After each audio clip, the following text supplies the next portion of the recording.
Hello प्यारे विद्यार्थियों, मैं हूं एस चंद्रावत। स्वागत है सभी का आदर्श एजुकेशन ग्रुप के इस ऐप के ऊपर। और इसमें सरफेस कैरियर इंस्टीट्यूट की ओर से आप लोगों को अवेलेबल करवा जा रही है BSc first year chemistry. BSc first year chemistry में मैं आप लोगों के लिए लेकर फिर से हाजिर हो गया हूं लेसन 1 इनऑर्गेनिक केमिस्ट्री का लेसन 1 एटॉमिक स्ट्रक्चर, परमाणु की संरचना।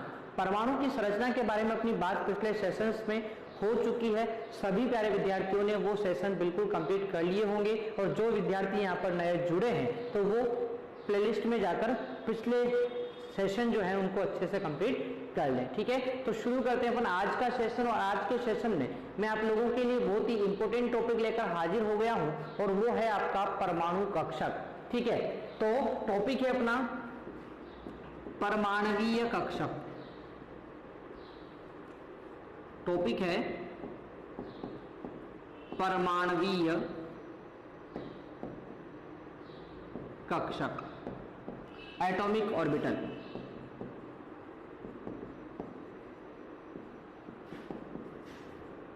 ठीक है, परमाणवीय कक्षक।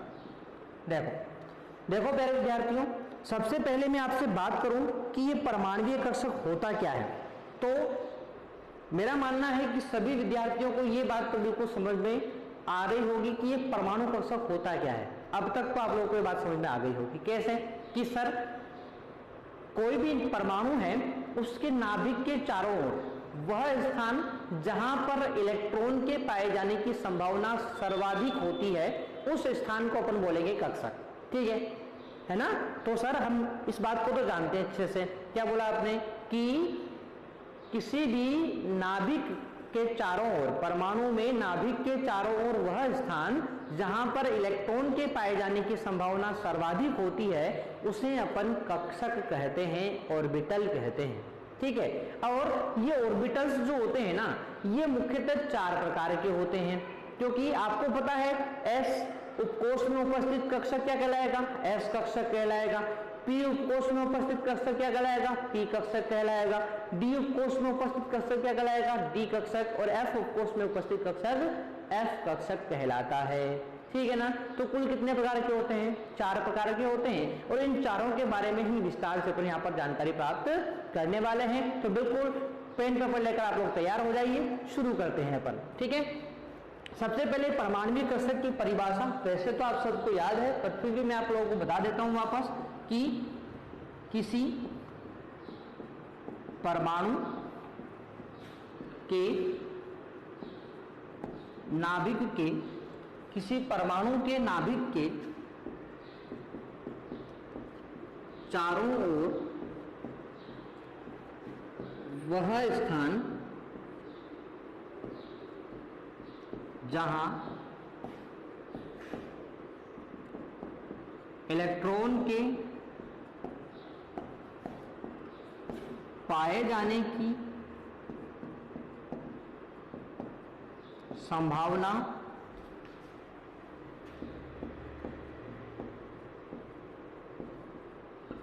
सर्वाधिक होती है, उसे परमाणवीय कक्षक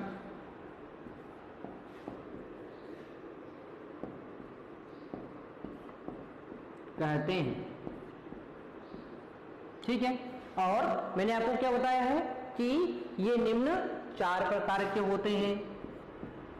ये निम्न 4 प्रकार के होते हैं।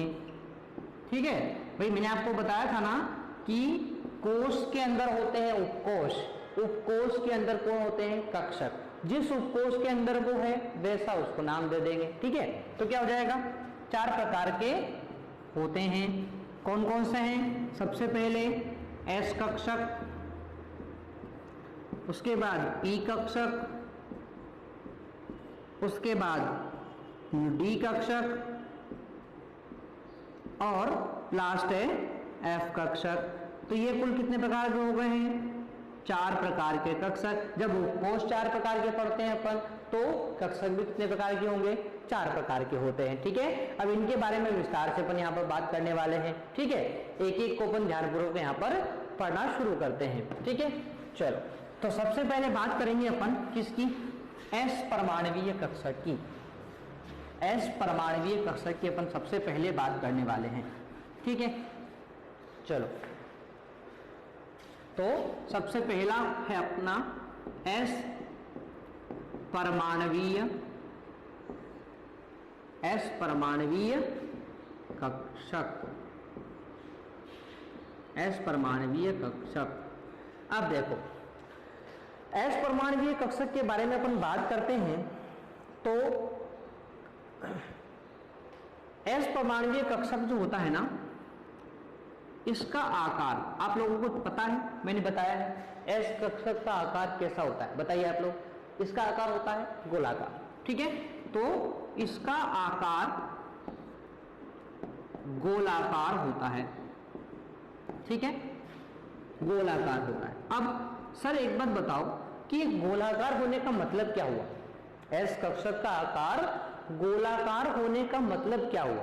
तो देखो विद्यार्थियों, इसका मतलब होता है कि एस कक्षक में नाभिक के चारों ओर इलेक्ट्रॉन के पाए जाने की संभावना सभी जगह समान होती है ना।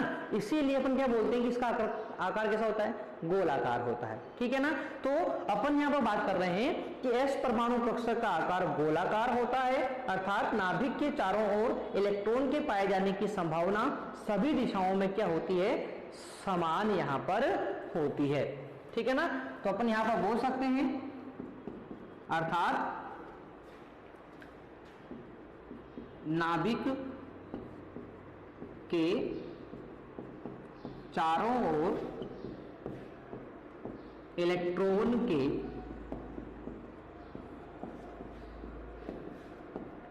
पाए जाने की संभावना सभी जगह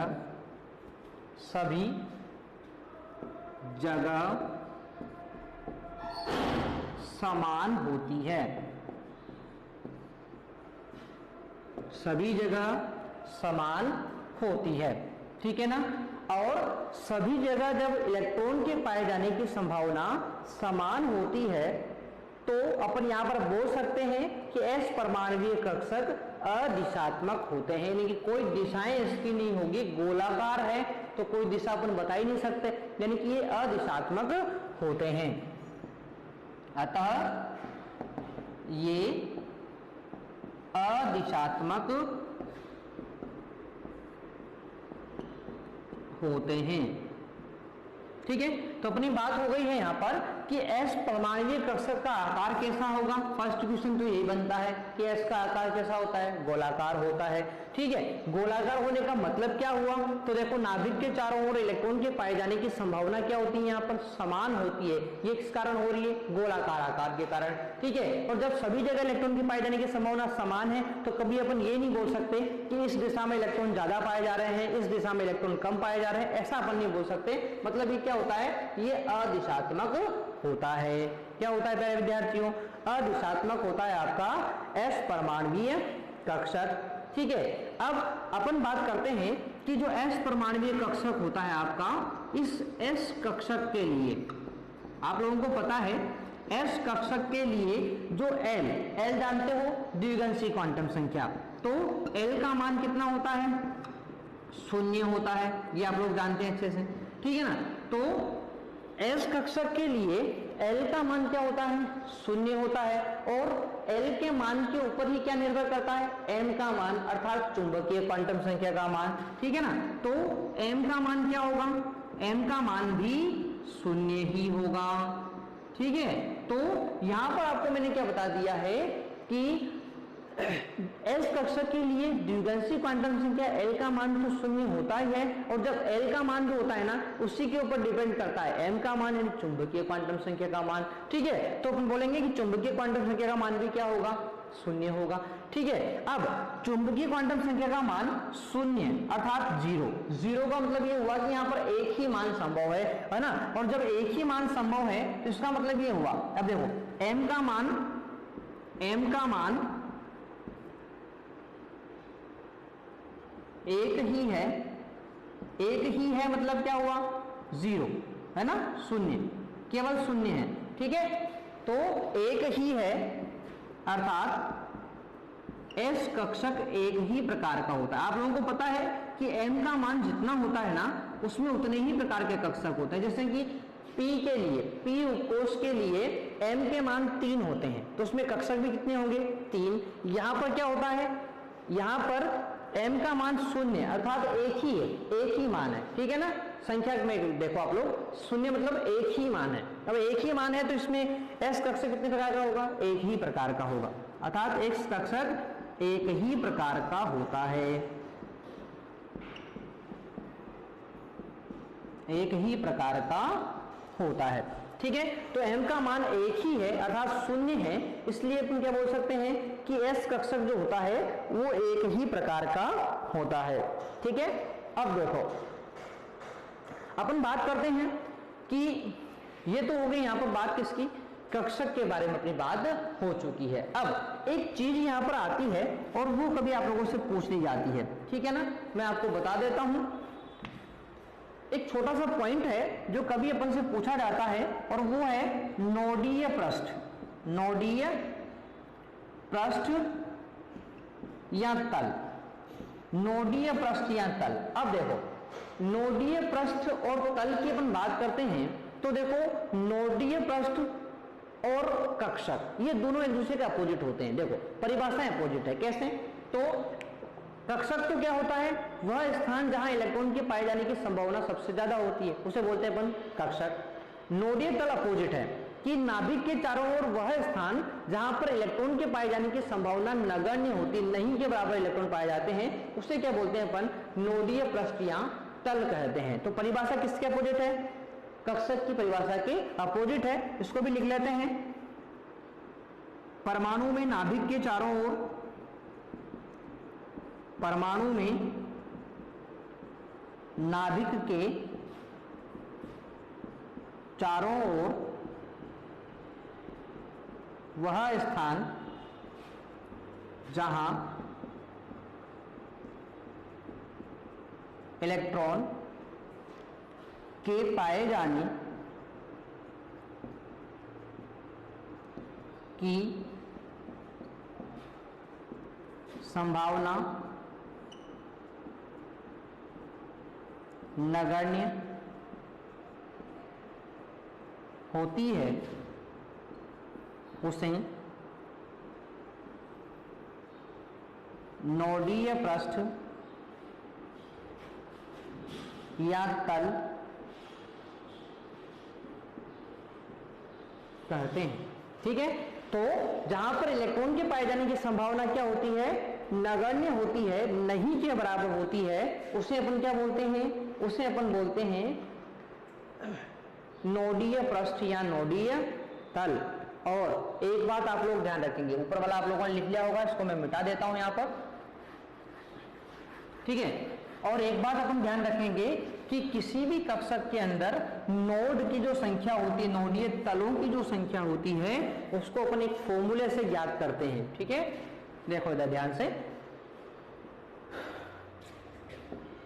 किसी कोश में नोडीय तल की संख्या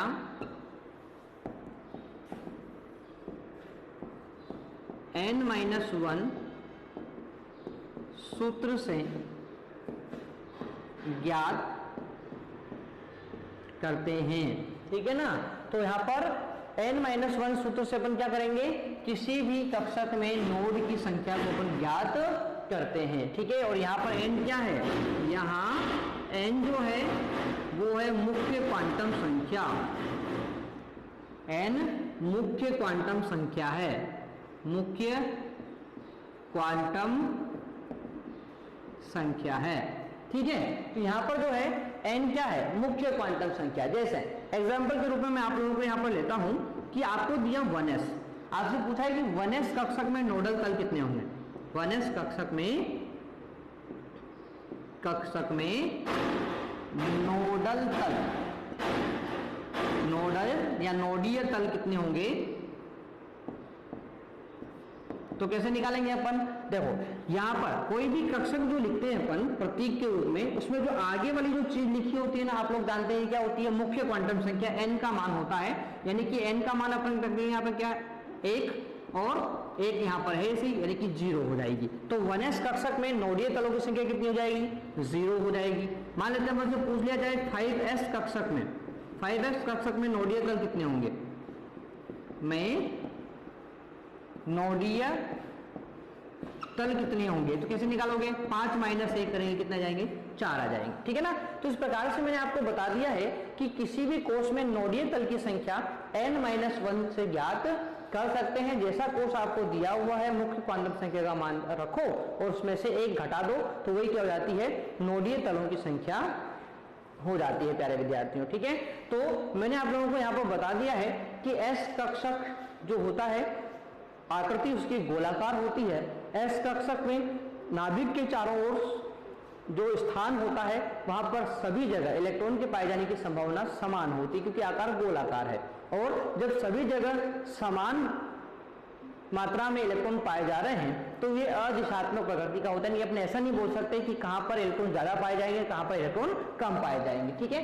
और नेक्स्ट मैंने बात की है नोडीय तल के बारे में। तो नोडीय तल नाभिक के चारों ओर वह स्थान होता है जहां पर इलेक्ट्रॉन के पाए जाने की संभावना क्या होती है? नगण्य के बराबर होती है, नहीं के बराबर होती है, उसे पर नोडीय तल कहते हैं। और नोडीय तलों की संख्या को अपन ज्ञात करते हैं किससे?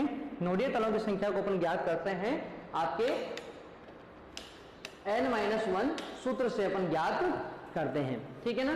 तो n-1 से ज्ञात करते हैं। जैसे 1s में कितनी हो जाएगी? 1s में 0 हो जाएगी, 2s में 1 हो जाएगी, 3s में 2 हो जाएगी, 4s में 3 हो जाएगी और 5s में 4 हो जाएगी, 1 कम हो जाता है, ठीक है। तो ये था अपना s कक्षक के बारे में विस्तार से जानकारी जो मैंने आप लोगों को यहाँ पर दे दी है। आशा करता हूँ सभी प्यारे विद्यार्थियों को यहाँ तक की विषय वस्तु बिल्कुल समझ में आ गई है, ठीक है। और यदि आपको विषय वस्तु समझ में आ गई है तो आप लोग क्या करेंगे?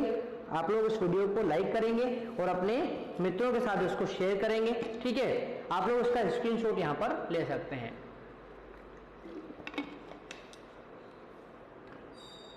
ठीक है। चलो आगे बढ़ते हैं और आगे बात करते हैं अपन नेक्स्ट टॉपिक, और वो है अपना पी कक्षक। कौन सा है प्यारे विद्यार्थियों? पी कक्षक है। इसके बारे में अपन चर्चा करते हैं। देखो, दूसरा है पी परमाणवीय कक्षक। पी परमाणवीय कक्षक के बारे में अपन बात करते हैं। तो आप लोगों को यहां पर पता होना चाहिए कि इसका आकार क्या होता है। मैंने आपको बताया था इसका आकार क्या होता है? डंबलाकार होता है, डंबलाकार होता है। और आपने डंबल तो देखा ही होगा, है ना, इस प्रकार का होता है, तो डंबलाकार होता है। अब डंबलाकार होने का मतलब क्या हुआ? डंबलाकार होने का मतलब ये होता है प्यारे विद्यार्थियों कि इसमें जो इलेक्ट्रॉन घनत्व होता है ना, वो 2 भागों में बंट गया। देखो, एक तो है अक्ष के ऊपर और एक है अक्ष के नीचे, यानी आधा इलेक्ट्रॉन घनत्व होगा नाभिकीय अक्ष के ऊपर की तरफ, आधा इलेक्ट्रॉन घनत्व होगा कहां पर? नाभिकीय, नाभिकीय अक्ष अपन माने तो आधा इलेक्ट्रॉन घनत्व ऊपर होगा, आधा इलेक्ट्रॉन घनत्व का होगा नीचे होगा, ठीक है ना। तो अपन यहाँ पर बात करेंगे कि इसका आकार कैसे होता है? डंबलाकार होता है ना। और डंबलाकार होने का मतलब ये हुआ कि इसमें जो इलेक्ट्रॉन घनत्व होता है वो आधा आधा बढ़ जाता है। नाभिकीय अक्ष के ऊपर आधा होगा और नाभिकीय अक्ष के नीचे आधा होगा, ठीक है ना। तो अपन यहाँ पर क्या बोल सकते हैं? डंबलाकार होता है, अर्थात पी कक्षक 2 पालियों से मिलकर बना होता है, अर्थात 2 पालियों से मिलकर बना होता है। 2 पालियों से मिलकर ये क्या होता है? बना होता है। और अपन बोलेंगे कि इन पालियों में इलेक्ट्रॉन के पाए जाने की संभावना सर्वाधिक होती है, ठीक है। इन पालियों में इलेक्ट्रॉन के पाए जाने की संभावना सर्वाधिक होती है, अतः इन्हें इलेक्ट्रॉन घनत्व की पालियां, इलेक्ट्रॉन घनत्व की पालियां भी कहते हैं। ठीक है, तो इलेक्ट्रॉन घनत्व की पालियां भी इनको कहा जाता है क्योंकि यहाँ पर इलेक्ट्रॉन बहुत अधिक मात्रा में, सर्वाधिक मात्रा में यहाँ पर पाए जाते हैं। ठीक है ना। अब आगे बात करते हैं। तो ये जो पालियां होती है, मैंने आपको बता ही दिया है कि आकृति कुछ इस प्रकार की होती है इसकी। ठीक है ना। अब देखो ये जो पालियां हैं, पाली एक ऊपर वाली है, एक नीचे वाली है। एक ये वाला स्थान है जहां पर पालियां मिल रही है। ठीक है ना। तो जहां पर दोनों पालियां एक दूसरे से मिलती है, वहां पर क्या होता है, इलेक्ट्रॉन के पाए जाने की संभावना नगण्य होती है, बहुत कम यहां पर इलेक्ट्रॉन पाए जाते हैं। तो ये बात भी आप लोग ध्यान रखेंगे। क्या लिखेंगे अपन, वह स्थान जहां दोनों पालियां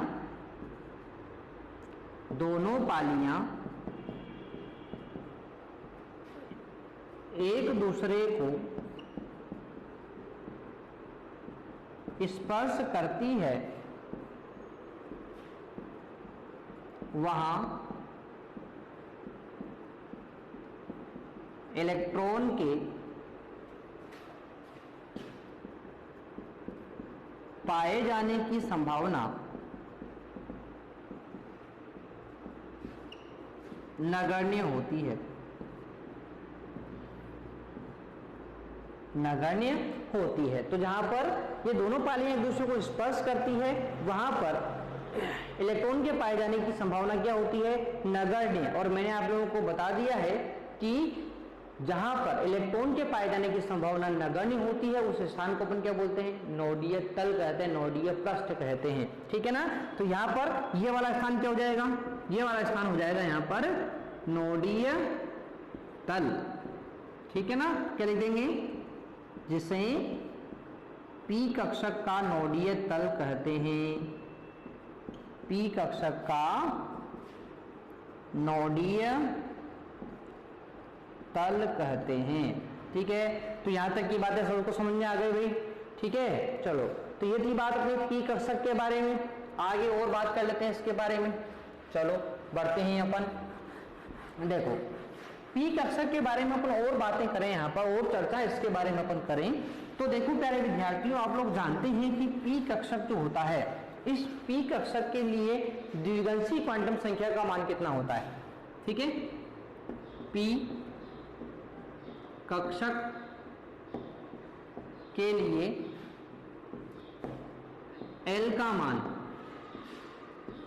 मान होता है कितना, 1। ठीक है।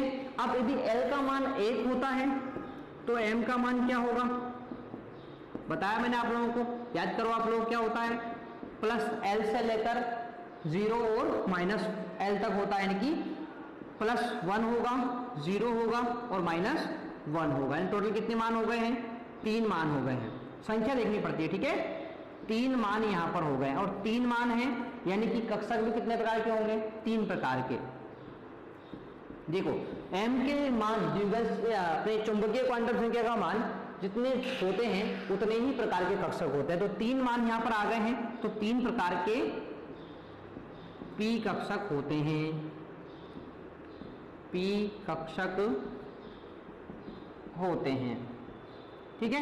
3 प्रकार के पी कक्षक, 3 मान आए हैं, इसलिए क्या बोलेंगे अपन कि 3 प्रकार के पी कक्षक होते हैं। कौन कौन से होते हैं इसके बारे में अपनी चर्चा यहाँ पर हो जाती है, तो मैं आपको बता देता हूँ। तो देखो यहाँ पर जैसे अपने पास ये एक्सिस है, ये एक्स है और ये वाई है। ठीक है। अब 3 प्रकार के कौन कौन से होंगे, इन एक्सिस के आधार पर ये होते हैं, ये एक्स है, ये वाई है, ये एक्स है और ये वाई है। ठीक है। बीच में अपन यहाँ पर जेड बना देते हैं। ठीक है मेरे विद्यार्थी। अब देखो यहाँ पर क्या होता है, 3 प्रकार के कक्षक होते हैं। चलो मैं सभी में बना देता हूँ जेड को भी, ये लो जेड और ये एक्सिस है जेड। अब देखो यदि पी परमाणु कक्षक की दोनों पालियां एस एक्सिस पर होती है, किस पर होती है, एस अक्ष पर होती है, तो वो तो होता है पी एक्स। कौन सा होता है, पी एक्स होता है। यदि दोनों पालियां वाई अक्ष पर होती है इस प्रकार से, तो वो कौन होता है, पी वाई होता है। यदि दोनों पालियां जेड अक्ष पर होती है तो उसे बोला जाता है क्या, पी जेड। ठीक है ना। तो तीन प्रकार के कक्षक होते हैं पी वाले, पी एक्स, पी वाई और पी जेड। बहुत सिंपल सी बात है, यदि पी कक्षक की दोनों पालियां एक्स एक्सिस पर है तो उसे पी एक्स कहेंगे, वाई पर है तो पी वाई कहेंगे और जेड पर है तो पी जेड। तीन प्रकार के पी कक्षक ये होते हैं। ठीक है ना। तो प्यारे विद्यार्थियों, आज अपनी बात हो चुकी है कक्षकों के बारे में। एस और पी कक्षक अपना कंप्लीट हो गया है। यहाँ तक की विषय वस्तु आपको बिल्कुल समझ में आ गई है, और यदि आपको ये समझ में आती है तो आप लोग क्या करेंगे, इस वीडियो को लाइक करेंगे और अपने मित्रों के साथ इसको अधिक से अधिक शेयर करेंगे। ठीक है। तो मिलते हैं अपन नेक्स्ट सेशन में, तब तक के लिए आप लोग अपना ध्यान रखें। ठीक है। और अपने परिवार के सभी सदस्यों का आप लोग ध्यान रखें। ठीक है। मिलते हैं अपन नेक्स्ट सेशन में, तब तक के लिए टेक केयर, बाय।